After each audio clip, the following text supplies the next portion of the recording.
One of the biggest questions that new Amazon sellers have and that I get asked the most is how do I get money to spend on inventory? How do I manage my cash flow?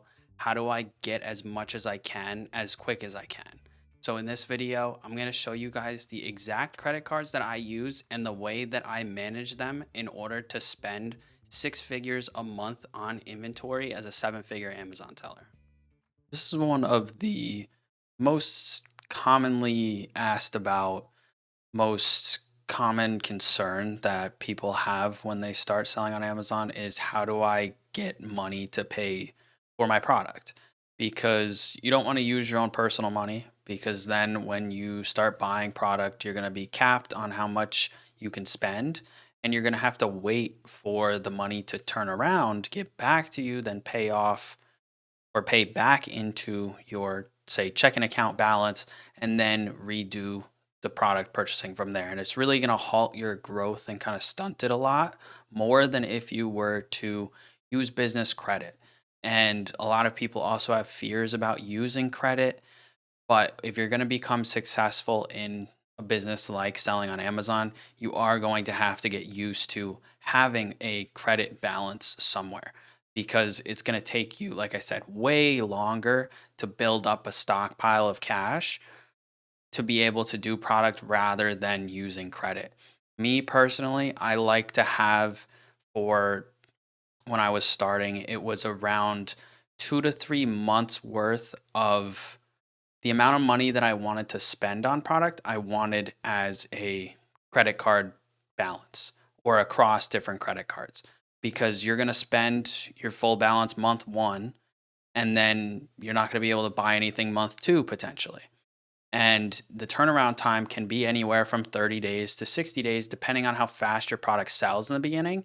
When you're not getting those really big volume products, it is going to take longer to get your money back. So, what I always recommend to people is to have 2 to 3 months, like I said, so that way you can do month one and potentially month two, hold the balances, and then you'll be able to pay off month one during month two or three and kind of cycle through it that way because you don't want to be capped out, like I said. And so we're going to go through exact cards that I use to be able to do that, the ones that I used first when I started selling, and then the ones that I moved to after I became really established and figured out a better way to do it. So these are going to be the cards that I currently use, which is what I recommend to everybody. The Blue Business Plus credit card is going to be 0% interest for 12 months here. The good thing about American Express, which is the company that gives out this credit card, is you can apply without any personal credit impact. So if you apply and you get denied, they're not going to do an inquiry on your credit report, which means that your personal credit score is not going to drop at all. It's not going to affect you. Another good thing about using business credit cards instead of personal credit cards is that the balances don't report to your personal credit score either. So, just say, for example, you have a $50,000 balance on your business cards across all of them. It doesn't take down your credit score personally because you have that EIN number in there and it's a business credit card. It doesn't report there. Now, if you don't have an LLC and maybe you don't have enough money to pay to open the LLC because you're fresh and just starting out and everything, you can get an EIN number as a sole proprietor, as an individual, and you don't have to establish a legal company entity. You can just get your EIN number for free and then apply for these cards, and it works the exact same way. You just don't have the protection when it comes to having an LLC and all that other kind of legal stuff that you can do your own research on and decide if you want to open up an LLC or stick with a sole proprietor. You can have an Amazon account. Either way, does not matter at all. So, American Express, you can apply, get denied as many times as you want, and it won't affect your personal credit score. They will tell you before you submit the application if you're eligible for this stuff, but you will be if you've never had these before, and even farther down the line because I have repeated this cycle that we're going to talk about for the last 3 years. So, this card, definitely a good starter card. If you're brand new, you're probably going to get a lower limit. There is a limit on this card and the next few that we're going to talk about, but you'll build that up over time, and I'll explain exactly how to do that also later on in this video. So you will get a bonus for all these cards also. It's always a plus. The only difference between this card and this card here, they look like the exact same thing, but one of them you get points as a reward, the other one you get cash back. So if you're just going to pick one, choose whichever one you think is the best option for you and what you want. They are the exact same card, treated the same way. Everything works the same, 0% interest on this one as well. No credit score impact here. Both of them also have $0 annual fees, which is why I recommend them to all beginners, because you're not putting any money out of pocket when you first start. And this 0% interest is going to make it so that way you don't have to worry about, do your products sell quick enough in the beginning, because you're going to test stuff, and some of the stuff that you choose to sell may be slower than other stuff that you choose, and you don't want to have to front money out to pay the balances off. So you'll either pay the minimum payments, or you can pay off everything that has sold and leave the unsold stuff on the cards. That's what I do. I pay whatever has been sold from the last time that I made a payment, and I leave everything unsold on the balance still. Now, the good thing about these cards also is what we're going to get into later, where you can combine the balances together. So we'll move on to the next cards real quick, but we'll get into all of that also. So the next one is going to be the Chase Inc. Business Unlimited. Get a little bit of a bigger bonus here, but you get the same things, 0% interest here, $0 annual fee. You do get automatic credit line increase requests, but you can do them all on your own also. The next one is going to be the Chase Inc. Business Cash. Pretty much the same card as the last one, just cash back instead of points. Again, 0% interest, $0 annual fee here. Same thing. You apply for these right now. You do get an extra bonus here. Instead of $750 for spending $6,000 in the first 3 months, $2,000 a month, you get $900. And that's free, non-taxable money. You can just take that as side income. Now, what I was mentioning about combining the balances together, and I have shown this in a previous video, but it is a very important thing to know here. So we're going to open up one of those cards. Say you start out with this Blue Business Plus card right here.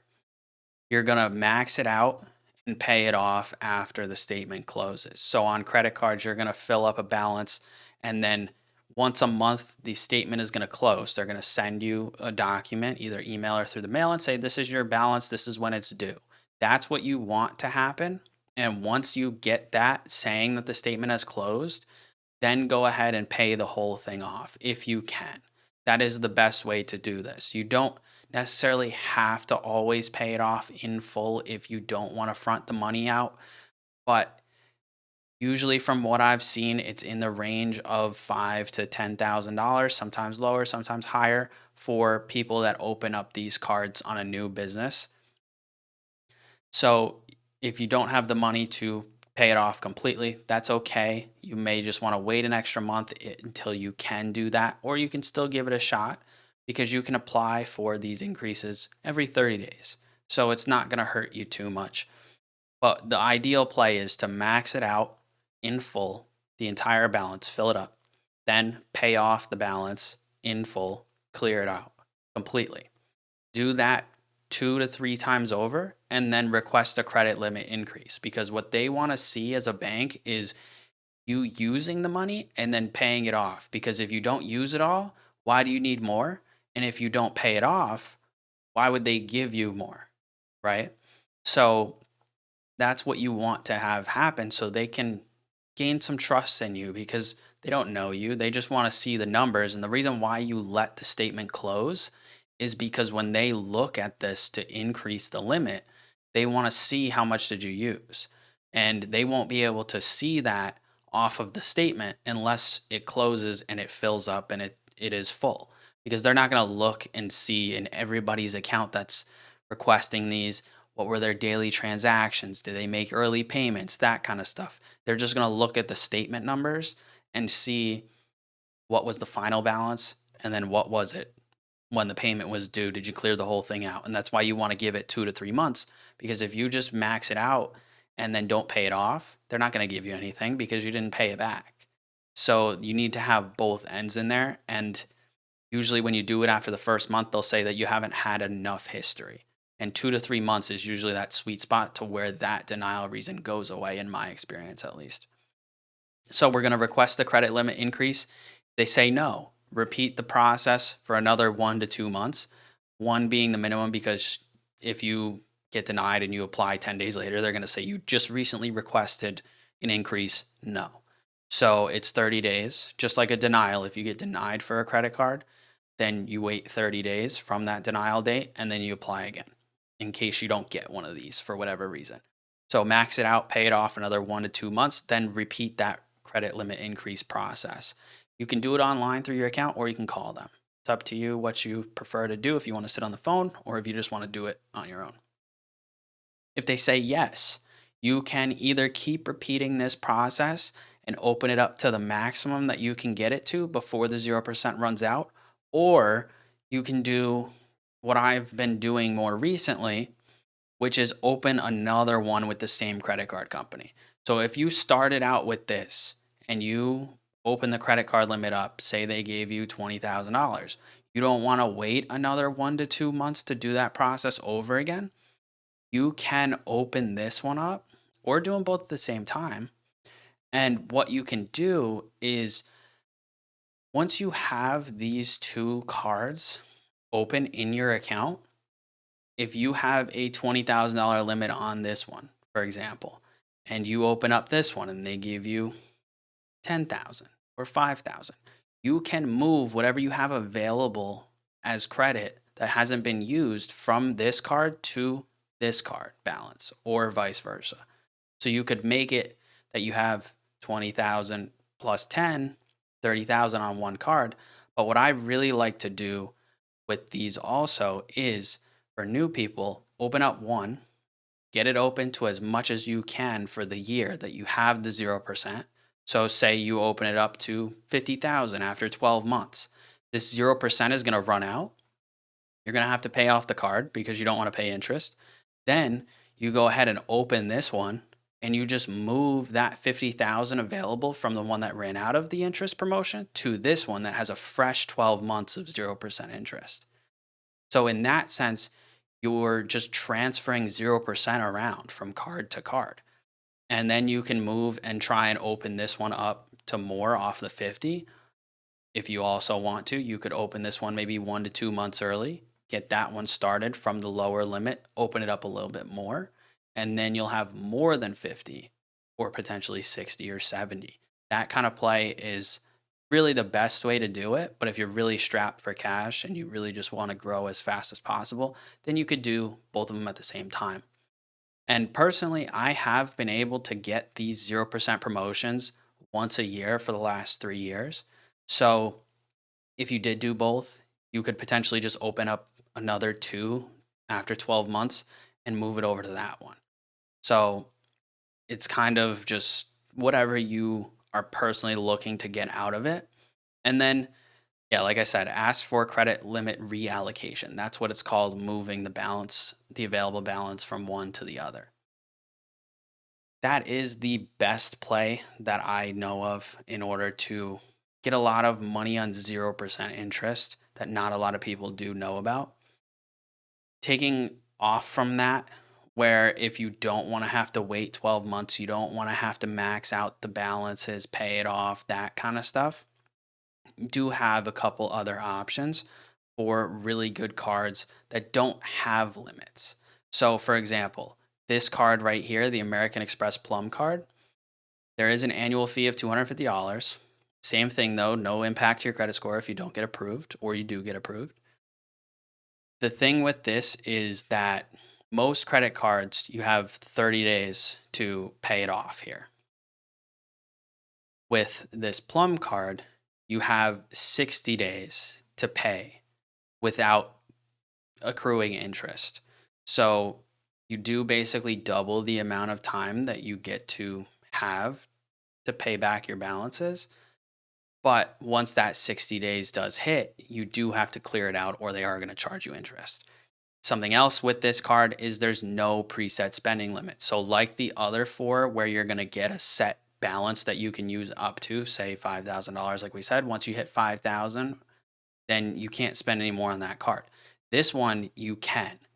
You'll be able to have what's called purchasing power, which may be a little bit lower in the beginning also, but once you do the payments and all that kind of stuff, they'll see that you're doing it. They'll open it up a lot quicker and start you usually at a higher limit of purchasing power rather than what these four will give you here. Another one like that is going to be the American Express Business Gold, which was the second card that I ever opened when I started. And the reason for this is the same thing, is that they have purchasing power. There is an annual fee of $375, so it is a little bit pricey on that side, but it's just up to what your goals are really. And with this one, I also opened this American Express Business Platinum card, which also has a really expensive fee here. So I spent about $1,000 out of pocket in the first couple days that I started selling on Amazon. The only difference between when I started and now is that these did have 0% interest. So that made it justified in my head to pay that much. But with these two cards, within 3 months or so, I had over 6 figures worth of available credit that I could spend. Granted, I did spend around 20,000 in my second month, 25,000. So I did go a little bit harder than a lot of people do in the beginning, but no preset spending limits. Spend as much as you want. It's really up to, like I said, what you're looking to get out of this. I just want to give you guys every option that I can, that I know of, that works and doesn't work, just because some people might want to do something different than what most people do, like I did. The last option that's treated the same way as the last three cards is going to be the Spark Cash Plus. The only difference between this and the last three that I showed you, they are going to do an inquiry on your credit report. Unlike American Express, Chase is also going to do the hard inquiry. That's why I always recommend American Express to everybody at first, just so that way they don't take hits and maybe not get the cards. But this one, same thing. Charge card here, no preset spending limit, $150 annual fee here. Cheaper than the last three, but it just depends on if you want that hit on your credit report or not. So do your own research on these kind of things. Figure out what your goals are for spending, how much you need to spend versus how much you want to spend, or just, like I said, what your overall goals are, and then decide which of these cards is best to fit your situation. If you guys have any questions about anything I went over in this video, or you want my help starting or growing your Amazon business one-on-one before Q4, the biggest time of the year to sell on Amazon, there's a link down in the description to apply for that. Thanks for watching. Don't forget to subscribe, and I'll see you guys in the next video.